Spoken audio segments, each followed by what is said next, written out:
मध्यार्कासंबंधीचं हे फार मौलिक मंथन त्यांनी कवितेतून आपल्यासमोर ठेवलं.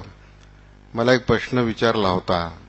फार खुबीनं काही काही माणसं प्रश्न विचारतात की सुखी माणसाचा सदरा कुठे मिळेल. वाक्यरचना पहा. सुखी माणसाचा सदरा कुठे मिळेल. मी त्याला एवढंच सांगितलं की सुखासाठी तो माणूस सदरा कुठं काढतो हे कुणाला माहिती आहे. मग कसं कळणार कुठं मिळणार, इथं मिळणार का तिथं मिळणार का काय त्या वेगवेगळ्या पद्धतीनं लोक विचारत असतात. हे कसं समजून घेत आहेत. मित्रो, यानंतर अशोक नायगावकर हा खरं मिश्किल म्हणण्यापेक्षा आम्ही त्याला मिशिकिल असा शब्द वापरतो आणि इतका सज्जन कवी मी पाहिला नाही. आपल्या ओठांच्या हालचालीचा सुद्धा लोकांना वाईट संशय येऊ नये म्हणून ओठ झाकण्यासाठी मिशा वाढवलेल्या आहेत. अशोक नायगावकर. नाशिककरांना नमस्कार. नाशिकला येणार तर काय सगळ्यांनी भीती घातली, भयंकर थंडी आहे म्हणे वगैरे, सगळं स्वेटर मफलर सगळं. आणि गेल्या वर्षी मध्ये तर इतकी थंडी पडली होती म्हणे नाशिकला की अनेक मोटारसायकलींना आग लावली तरी थंडी कमी नाही झाली म्हणे.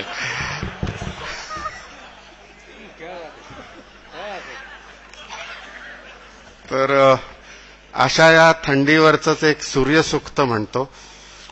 नेहमीच काही म्हणत नाही, कारण आपण इथे काही लोक इथे बसलेत त्याचं कारण बाहेर थंडी आहे म्हणून बसलेत असंही असू शकतं कदाचित. म्हणजे खूप गारठा आहे बाहेर असं. तर पण त्याच्याही बाहेर उघड्यावर जे लोक राहतात, प्लॅटफॉर्मवर राहतात, बिल्डिंगच्या खाली राहतात, तर त्या सगळ्यांचं एक सूर्यसुक्त मी मांडतो. आम्ही पेटवतो चुली शिमला फळांच्या रिकाम्या पेट्या फळकुटे पळवून. आम्ही पेटवतो चुली शिमला फळांच्या रिकाम्या पेट्या फळकुटे पळवून आणि भाजतो भाकऱ्या, खदखदवतो रस्सा अॅल्युमिनच्या पातेल्यात सूर्याच्या साक्षीने उघड. सूर्याच्या साक्षीने उघड. आमच्या चुलीचा धूर अडवू शकत नाही त्रिबेरो. आमच्या चुलीचा धूर अडवू शकत नाही त्रिबेरो. अथवा तुमचा कॅनॉपीस, अथवा तुमच्या कॅनॉपीस तो जातो सरळ अवकाशात श्रीहरिकोट्याच्या अग्निबाणासारखा. श्रीहरिकोट्याच्या अग्निबाणासारखा तुम्ही धनधड तत्तड करत नाचत जाता रात्री. बोडख्यावर बत्त्या लावून फुलांच्या मोटारीतून नवरा नवऱ्या नेत्या सजवत आणि पैसे नोटा उधळता आमच्यावर. पैसे नोटा उधळता आमच्यावर. तुम्ही स्टेशनात प्लॅटफॉर्म बांधता आमच्यासाठी. तुम्ही स्टेशनात प्लॅटफॉर्म बांधता आमच्यासाठी. मान्सूनच्या मुसळधार पावसात तुम्ही आमचे मायबाप.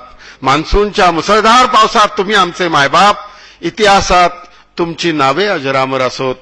इतिहासात आमचे अंगठ्यांचे ठसे अजरामर असोत. इतिहासात आमचे अंगठ्याचे ठसे अजरामर असोत. आम्ही सूर्यनारायणाला प्रार्थना करतो जे तुझ्याजवळ 9 इंची भिंतीच्या आत आणि शिमेटात कालवलेल्या खडीच्या शिगांच्या थरा खालून करुणा भागतात तुझी आणि गायत्रीचे पुरस्चरण करतात तुझ्याकडे काळ्या चष्म्यातून पाहत. गायत्रीचे पुरस्चरण करतात तुझ्याकडे काळ्या चष्म्यातून पाहत. त्यांनाही तू सुखी ठेव. खिडकीच्या सरकलेल्या पडद्यातून किरणे सोड त्यांच्यावर. पवित्र कर त्यांना. आणि आमच्या व्यस्त चुली खाटा भांडी, कठड्यावर वाळत घातलेल्या गोधड्या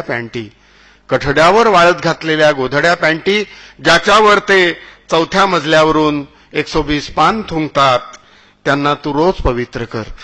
हे सूर्यनारायणा, त्यांना तू रोज पवित्र कर. आणि जमलेच तर थंडीच्या दिवसात 1-2 महिने रात्रीच आपण उगव. 1-2 महिने रात्रीच आपण उगव. म्हणजे आमच्याही मुलाबाळांना त्राण येईल, ऊर्जा मिळेल. अॅल्युमिनची पातेली घेऊन फिरण्याचे. धन्यवाद. अशोक नायगावकर यांनी एकदम नवीन रचना, जवळजवळ शब्दकळा ही प्रार्थनेसारखी शब्दकळा या कवितेची आहे, फार सुंदर कविता. आता शिल्पही पूर्ण होत आलेलं आहे. रामदासजी फुटाणे यांनी सांगितलं की विलासरावजी मुख्यमंत्री असताना 1 तास उभे होते. आता हे 1 तास उभे राहिलेले रवी, त्याच्यामुळे असताना आणि नसताना यामध्ये काही सूचकता असते की जो 1 तास उभा राहू शकतो तो एक तर मुख्यमंत्री असला पाहिजे किंवा 1 तास उभा राहण्याची ज्याची क्षमता आहे त्याला ते भविष्य अनुभवायला मिळत असतं. आमचे रवी बारटके आणि खूप छान, मी तर त्यांच्याकडे पाहिलं की हे आमचे सी रामचंद्र आहेत वगैरे असं आम्ही त्यांना म्हणत असतो. पहा तुम्ही बारकाईनं पहा बरोबर. आणि इकडे पोर्ट्रेट चालू आहे, व्यक्तिचित्रण चित्रामधून, पण पोर्ट्रेट ज्याचं करतो तो भाग्यवान माणूस आहे. त्याला जरी फार टाईट घंटाभर बसावं लागलं तरी निदान खुर्चीचा आधार तरी त्याला आहे. यांना फक्त उभं राहायचं म्हणजे निवडणुकांचाच आधार आहे, त्याला खुर्चीचा आधार आहे. तिकडे ह्या सगळ्या व्यथा आहेत. आता इकडून तिकडे खुर्चीकडे प्रवास होऊ शकतो. आणि इकडे आमचा मनोज कुमार, हा चित्रक्षेत्रातला मनोज कुमार हे मोठं ख्यातनाम नाव आहे, आपल्याला माहिती आहे. एक प्रतिकात्मक अशा प्रकारचं पेंटिंग त्यांनी इथं केलेलं आहे. ही सगळी हे इकडे व्यक्तिचित्र आहे, इकडं पेंटिंग आहे प्रतिकात्मक, इकडे शिल्प आहे. हे पूर्ण होत आहेत आणि समारोपाकडे हा सगळा वेगळा अनुभव देणारा जो प्रसंग आहे तो जातो आहे. आपणा सर्वांच्या वतीनं, आम्हा सर्व कवी मित्रांच्या वतीनं मी रामदासजी फुटाणे यांना आग्रहाची विनंती करतो की त्यांनीही एक रचना आपल्यासमोर ठेवावी. आणि त्यांनी जर ठेवली नाही तर मग आम्ही एकदा कवी रुसलो तर मग सकाळपर्यंत त्यांचं काही खरं नाही, तुम्हाला माहिती आहे. ते कविता आपल्यासमोर ठेवते.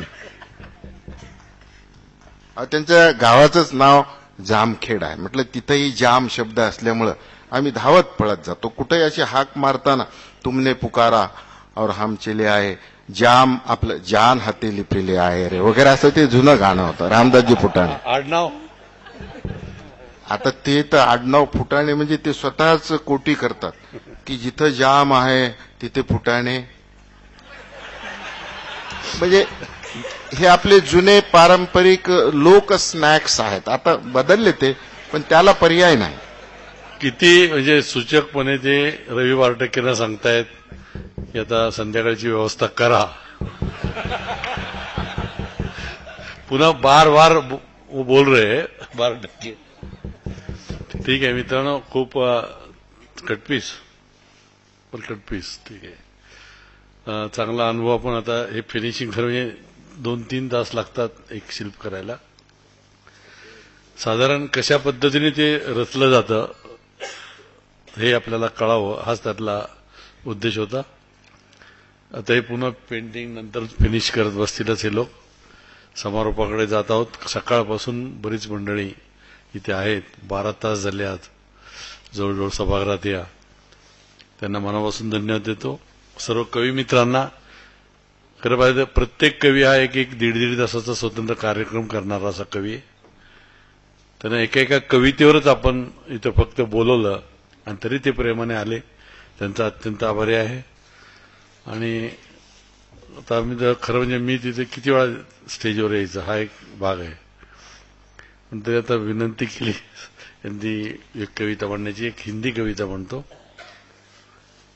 शोध मराठी मनाचा आहे आणि तो त्यातून कळेल की मराठी मन सुद्धा हिंदीतून शोध घेऊ शकतो वगैरे. ही कविता मी 1965 मध्ये लिहिली कटपीस म्हणून. आणि ही कविता लिहिली तेव्हापासून मग मला अनेक चांगले मित्र मिळाले.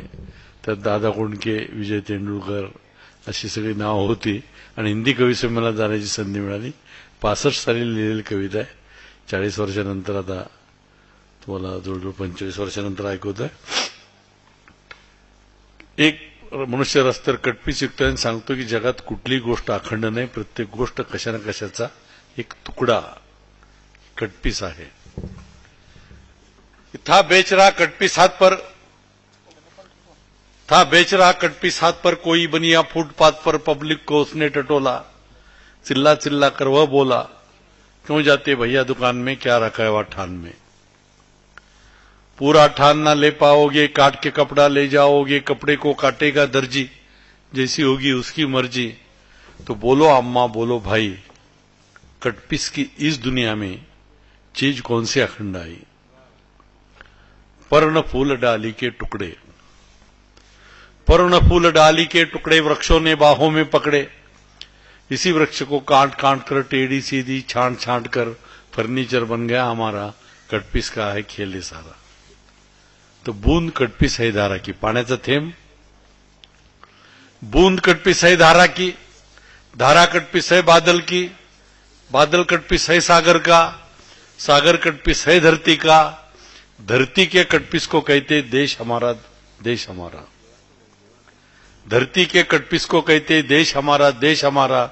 देश के कटपीस को कहते प्रांत हमारा, प्रांत हमारा। प्रांत के कटपीस को कहते जिला हमारा, जिला हमारा। जिले के कटपीस को कहते गांव हमारा, गांव हमारा। गांव के कटपीस को कहते घर है मेरा, घर है मेरा। और घर के कटपीस को कहते तन है मेरा, तन है मेरा। ये शरीर, अरे ना तन तेरा ना तन मेरा, माँ बाप के कटपीस है हम, बच्चा है कटपीस हमारा। तो कटपीस से है सेज हमारी, कटपीस से है मेज हमारी, कटपीस का है कफन हमारा, और कटपीस में है दफन हमारा। कटपीस से है सेज हमारी, कटपीस से है मेज हमारी, कटपीस का है कफन हमारा, कटपीस में है दफन हमारा। तो कटपीस से ना नफरत करना, पूरे ठान पर कभी न मरना। चिल्ला चिल्ला कर वह बोला, भेद सभी सृष्टि का खोला, जोड़ी कहीं पर कहीं अकेला, दुनिया है कटपीस का मेला। कटपीस ले लो, कटपीस ले लो। वाह वाह वाह। धन्यवाद।